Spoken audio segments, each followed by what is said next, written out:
Breaking news చూస్తున్నాం. Japan ఉత్తర తీరంలో భారీ భూకంపం సంభవించింది. రిక్టార్ స్కేలు పైన దీని యొక్క తీవ్రత 7.4గా నమోదైంది. దీంతో అధికారులు సునామీ హెచ్చరికలు జారీ చేశారు. ఉత్తర జపాన్లో సన్నీకు ప్రాంతంలో భూకంపం అయితే సంభవించింది. సముద్ర మట్టం నుంచి 10 కిలోమీటర్ల లోతులో భూకంప కేంద్రం అయితే ఉన్నట్టయితే అధికారులు గుర్తించారు. తదుపరి ఆదేశాలు వచ్చే వరకు కూడా ఎత్తైనటువంటి ప్రదేశాల్లో ఉండాలని చెప్పేసి అధికారులు అయితే పౌరులకు సూచనలు చేశారు.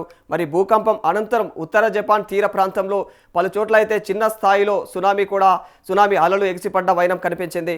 మరి జపాన్లో భూకంపం కారణంగా జారీ చేసినటువంటి సునామీ హెచ్చరికల ప్రభావం అయితే మన దేశం పైన ఉండబోదని చెప్పేసి Indian national centre for ocean information services అయితే వెల్లడించింది.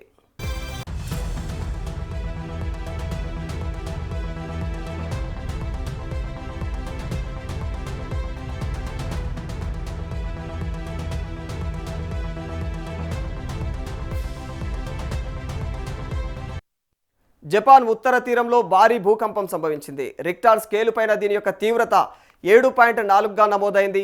దీంతో అధికారులు సునామీ హెచ్చరికలు జారీ చేశారు.